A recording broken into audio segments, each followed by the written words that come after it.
time those two met up, it was almost the end of Kong. They don't have to like each other. They just have to work together.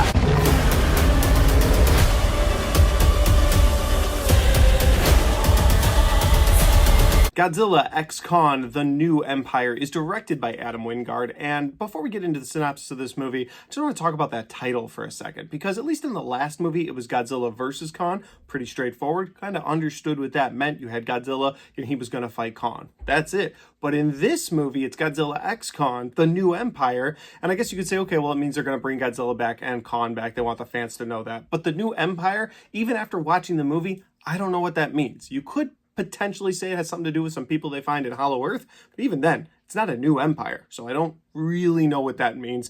But whatever, let's get into the synopsis of this movie. The movie starts, you have Godzilla on the surface world sort of cleansing the world of Titans. Titans that threaten the fact that he is the king of the monsters. And you see a couple of those fights throughout the first half of this movie, and I really liked that. So that was cool getting to see him go around and fight these Titans. While all that's going on the surface world, and you've got the people on the surface world sort of dealing with that, you've got Kong in Hollow Earth dealing with a toothache. I'm not kidding. He actually opens this movie with a toothache, and they actually have to bring in a kaiju dentist to come in and extract King Kong's tooth and then put in a new, somewhat titanium tooth.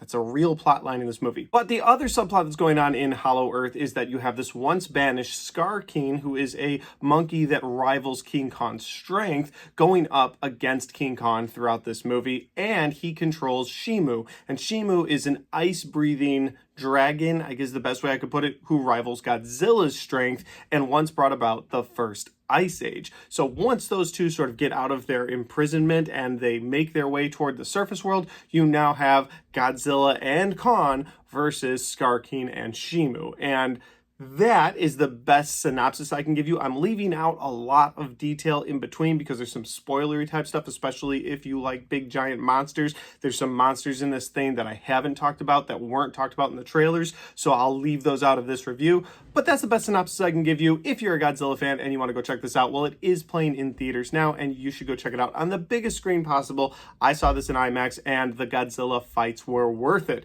With all that said, let's get into my positives and some of my negatives. First positive I have, well, it's going to be that big monster action I was just talking about. I feel like I have to cover it first because that's the main reason we go to these American Godzilla movies, right? So you've got Godzilla versus Kong at one point. You've got Godzilla and Kong teaming up together in the Hollow Earth world going against Scar King and Shimu. Then you've got them on the surface world doing the same thing. Like I mentioned earlier in this review, you've also got Kong kind of taking on some things in Hollow Earth, and you've got Godzilla who's going against Titans on the surface world. So there's a lot of action, big kaiju monster action in this movie. And if that's your style movie, then I think you'll enjoy this. If that's what you're going to these films for, and that's why I was going to this movie, then I think you'll really enjoy this. So I want to put that as my first positive because right out the gate, I really enjoyed the big Titan monster action. Now, my other positive centers around one of the human characters, and while I didn't enjoy most of the human characters in this movie or the overall plot for the human characters in this movie, I did enjoy one in particular, and that is the character of Bernie, who's a returning character from Godzilla vs. Kong. He's the one that sort of kicked off finding out that Godzilla wasn't necessarily the one doing all the damage in that movie, and it was Mechagodzilla. But in this movie, he's again on the trail with previous characters you've seen from the Godzilla universe. And what I liked about his character the most was that he was this big portion of comedic relief throughout the movie. And that was very needed because you had this very serious tone monster movie where Kong's dealing with some serious separation issues in Hollow Earth. You got Godzilla, who's always just sort of been a loner on Earth, and his whole goal is to just kill Titans, and he doesn't care who's in his way when he's trying to do it. But you've got this human storyline that's also incredibly serious with this girl who can communicate with Kong. You know, she's the same one from the last movie as well. And so you've got this very serious plot throughout this movie. But then you got the character of Bernie who comes in and he's just like, I'm going to make some jokes.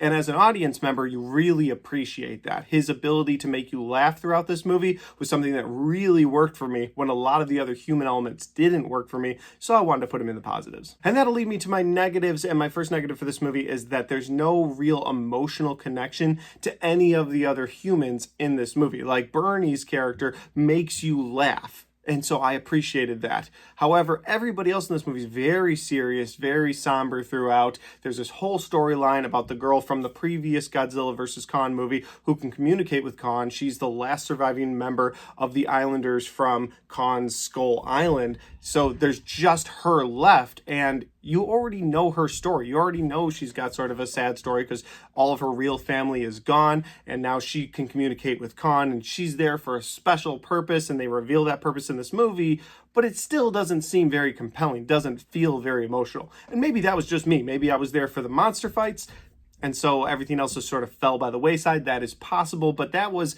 an issue I have with this movie, is I didn't feel any emotional connection. I didn't really care for any of the humans throughout this movie, and that leads me to my second negative, and that is the plot surrounding the actual humans in this movie, because I liked the plot of the monsters. You completely understood what was going on. Godzilla was taking out Titans because he was charging up, because he knew there was this big Shimu and Scar King battle coming. Like, he knew Godzilla is a smart monster. He knows what's going to happen. So he was going to power up for that battle. At the same time, you got Kong in Hollow Earth, sort of depressed, and they actually gave his emotions really well. And then he's kind of depressed. He's got that toothache I was talking about. He finds Hollow Earth. He finds this little enclosed spot in Hollow Earth where it turns out the Scar King is at, and he gets into a fight with him. Like, I liked the emotion and the battles they had going on with the monsters in this movie. But the human element, I already said the emotions didn't work for me. The plot line in general just didn't work for me. And they sort of needed the humans, I understand that, to sort of further the plot for the audience. But there was this whole segment they did in the movie that I don't want to spoil because it really leads to a big monstery spoiler. But there's a whole segment they do that I feel like just dragged the movie down. And the whole human element of this movie didn't work for me. And I remember saying in my Godzilla Minus One review, Godzilla Minus One is a Godzilla movie that came out last December, for those of you who may not know. And I remember saying in that review that I really enjoyed the human element for the first time in a Godzilla movie, because they were able to really bring that human element, that emotional pain from the humans to the forefront, while it's a gigantic Godzilla movie at the same time. Loved the combination of both the humans and Godzilla in Godzilla Minus One. This movie, however, didn't really further the plot line of Godzilla or the surrounding monsters. Like, they were the big draw for this movie, and then the studio was like, and we got to have a big human subplot. Just force it in there. And that's what it felt like. It felt like it was forced. It didn't feel emotional. It didn't feel compelling. And if you cut all the human elements out of this, I think you could still understand what the monsters were doing and why they were fighting each other. My final negative for this movie is going to be something I've seen touched on quite a bit on the internet, and I hate to just pile onto it with this movie, but I'm going to say it. It's the scale of the monsters. Because in this movie, you don't really feel the scale of how big they are, how gigantic they are, unless they're on the surface world, which you do get a couple Godzilla fights where they're on the surface world. I appreciated that. You also get the final battle on the surface world, which is definitely necessary to really hit home how big these monsters are.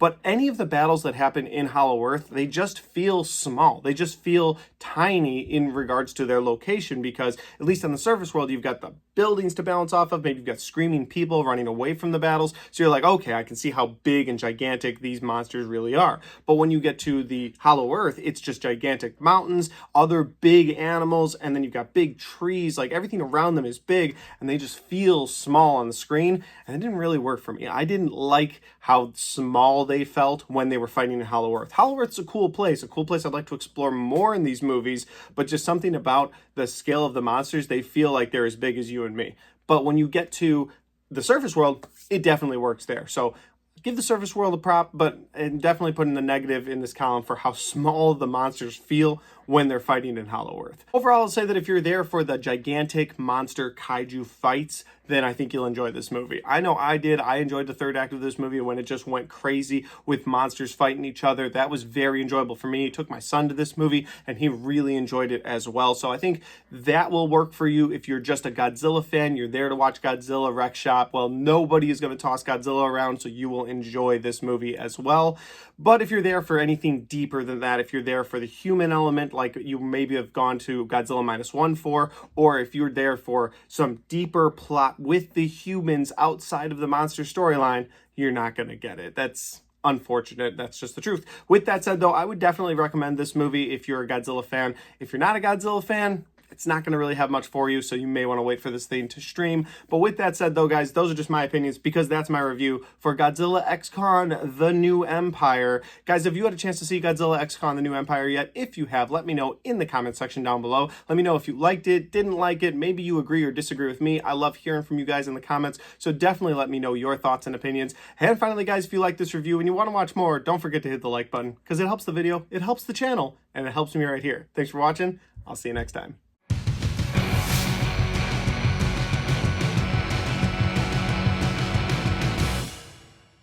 Alright guys, we got to the end of my Godzilla X Kong: The New Empire review, and this is one of the better movies of the month. I did enjoy myself with this movie, and I got Godzilla back there just kind of watching this review. Did you guys notice him before this time? I don't know. Let me know. With that said though, guys, if you want to watch more of my reviews, well, I've got all of my 2023 movie reviews right there, and I've got all of my 2024 movie reviews right there.